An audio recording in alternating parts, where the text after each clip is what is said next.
السلام علیکم ورحمت الله وبرکاته. محترم شتنه کړی ده چې یو خور خپلې پلرګنۍ ته د خاوند د کور شیان ورکوي ډېر په پرېمانه طریقه باندې په دې باندې غاړې بندېږي که نه بندېږي.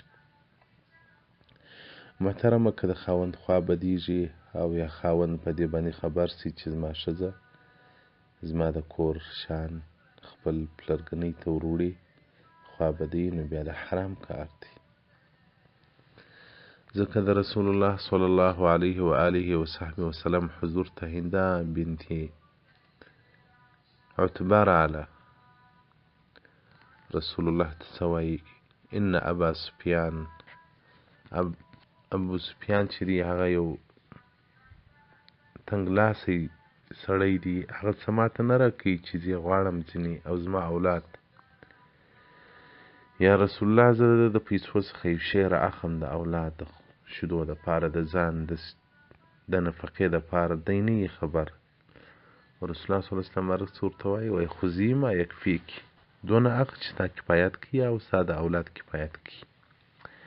حدیث متفقون علیه دی، مشکات جلد 2 صفحه 290 کتاب نکاح کې روایت کړی دی.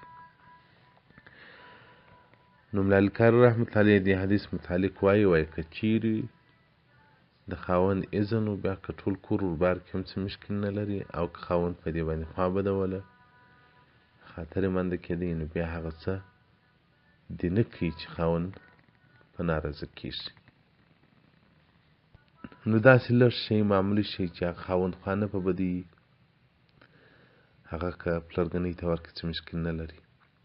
همدا که تر ټول کور وربار کې، نو دا خو د خاوند مال دی، د خاوند کور دی، دې غاړې بندېږي. او که دې خپل مال وي، یو خپل عاید لري، خپل یو پیسې یو شی ورلېږي خپلې شخصي، هغه کې بیا هېڅ مشکل نشته. هغه که ټولې وراستی که لږ وراستی غاړې دې نه په بندېږي. والسلام علیکم ورحمة الله وبرکاته.